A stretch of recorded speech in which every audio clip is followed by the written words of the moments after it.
Hi viewers, welcome to our channel. Patala Bhairavi cinema 75 సంవత్సరాలు అయితే పూర్తి చేసుకుంది.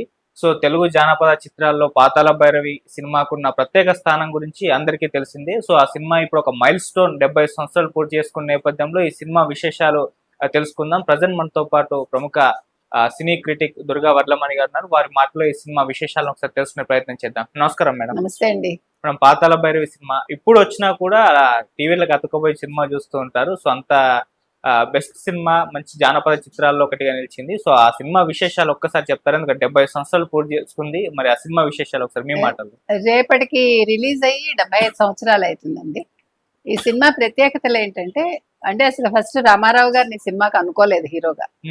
ఫస్ట్ ఏఎన్ఆర్ గారిని అనుకున్నారు, కేవీ రెడ్డి గారు డైరెక్టర్. అయితే ఏఎన్ఆర్ గారు, రామారావు గారు వాళ్ళిద్దరూ టెన్నిస్ ఏదో ఆడుతూ ఉంటే అప్పుడు ఈయన ఆడే విధానం ఆయనకు నచ్చింది. అంటే ఆ మూమెంట్స్ అవి కూడా, ఆ ర్యాకెట్ పట్టుకున్న విధానం అది. ఈయన 2-3 బాల్స్ సరిగా వేయలేకపోయారు. కోపం వచ్చి ఒక బాల్ గట్టిగా వేశారట. వేస్తే అది ఎక్కడికో వెళ్ళి పడింది. సో ఆ యాంగిల్ ఆయనకు నచ్చింది. సో ఇతను సూట్ అవుతారు అని అప్పుడు ఆయన్ని తీసుకోవటం జరిగింది. తర్వాత నేపాలీ మాంత్రికుడిగా ఫస్ట్ ఎస్వి రంగారావు గారిని అనుకోలేదు. మొట్టమొదట అనుకున్నది గోవిందరాజు సుబ్బారావు గారు కానీ, లేదంటే ముక్కామల్ గారిని అనుకున్నారు. కానీ ఎస్వి రంగారావు గారిని ఆ పాత్ర వరించింది. ఇద్దరు కూడా పోటీ పడి నటించారు, మనకు తెలుసు. ముఖ్యంగా నేపాలీ మాంత్రికుడిగా సాహసం శాయరా డింభక అంటాడు. శాయరా అనడంలో ఆ శకారాన్ని అంటే కొంచెం చిత్రంగా పలుకుతాడు.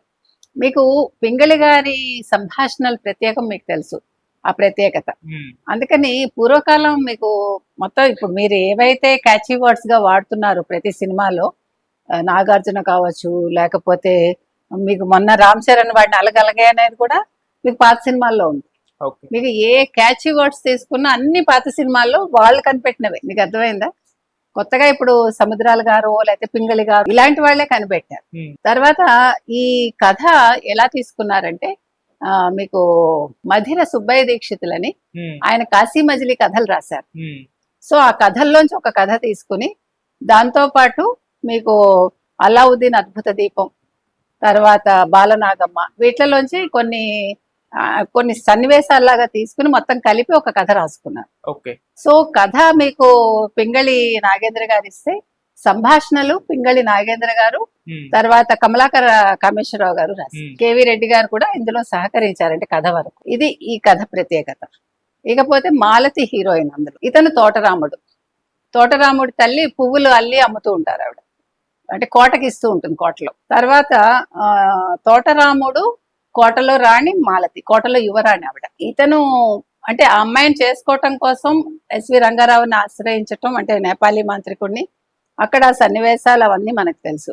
తర్వాత పాతాళ భైరవి ఆ విగ్రహం ఈయనకి ఇవ్వడం, అంటే మీకు అది అల్లావుద్దీన్ అద్భుత దీపంలో అద్భుత దీపం ఇలా పావితే ఎట్లా వస్తుందో అట్లా అన్నమాట.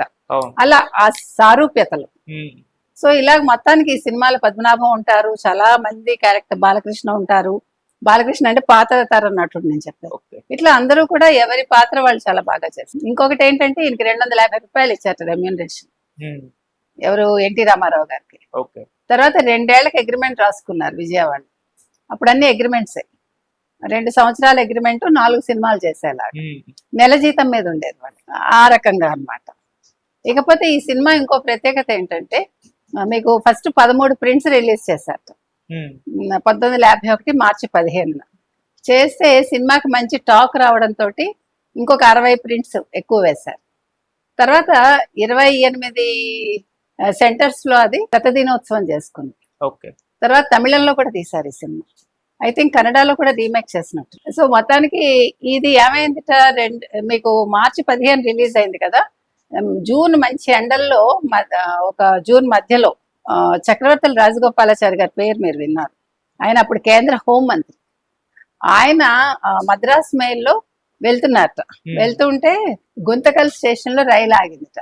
ఆగితే హోంమంత్రిని చూడడానికి, అంటే రాజగోపాలాచారి గారిని చూడటానికి చాలా మంది వచ్చారట. ఈలోగా ఎదురు ప్లాట్ఫామ్ మీద ఇంకో ట్రైన్ ఆగిందిట. ఆగితే ఈ జనాలందరూ పొలోమన్నట్టు పరిగెట్టారు. అప్పుడు ఈయన గార్డెన్ పిలిచి అడిగారు, ఏంటి ఎందుకు అందరూ అలా పరిగెడుతున్నారు, ఎవరున్నారు ఆ ట్రైన్ లో అని. అంటే ఆ ట్రైన్ లో రేపు ఇలాగ పాతాళ భైరవి అని ఒక సినిమా రిలీజ్ అయిందండి, రేపు శతదినోత్సవ వేడుకలు బళ్ళారిలో జరుగుతున్నాయి. ఆ నటీనటుల తర్వాత మొత్తం సినిమా ట్రూప్ అంతా అందులో ఉంది. అంటే ఎవరు యాక్ట్ చేశారంటే ఇట్లా ఎన్టీ రామారావు అని ఒక కొత్త యాక్టర్ వచ్చారండి. సినిమా చాలా మంచి టాక్ తెచ్చుకుంది. ఇట్లాగా రంగారావు గారని ఆయనేమో ఇలా మాంత్రికుడిగా చేశారని చెప్తే ఆయన ఆశ్చర్యపోయారట. సో ఇన్ని ప్రత్యేకతలు ఉన్నాయండి సినిమాకి. ఇది ఎప్పటికీ కూడా మీరు అన్నట్టు అజరామరం. తర్వాత మనం ఎన్నిసార్లు చూసినా బోర్ కొట్టదు. అవును. ఈ సినిమాని బేస్ చేసుకుని చాలా సినిమాలు వచ్చాయి. ఈవెన్ హిందీలో కూడా జితేంద్ర ఒక సినిమా చేసినట్టున్నాడు దీంతో. జితేంద్ర జయప్రద అనుకుంటా, అంటే ఆఫ్ లేట్. ఇట్లా అంటే ఒక సినిమా అనేది 75 సంవత్సరాలు అయినా కూడా అది విజయవాహిని వాళ్ళ ప్రత్యేకత. అది వాళ్ళ సినిమాలన్నీ కూడా అప్పుడు సంస్థలన్నీ అంతే, ఏవిఎం కావచ్చు మరొకటి కావచ్చు, వాళ్ళు ఏ సినిమాలు తీసినా కూడా మనం ఎన్నిసార్లు చూసినా తనివి తీరుతుంది మనకి. అంటే బోర్ కొట్టదు. మీకు డైలాగ్ డెలివరీ కావచ్చు, లేకపోతే సంభాషణలు, తర్వాత అసలు ఫోటోగ్రఫీ కావచ్చు, దేనికి అదే ప్రత్యేకత. Right madam, thank you so much. Thank you.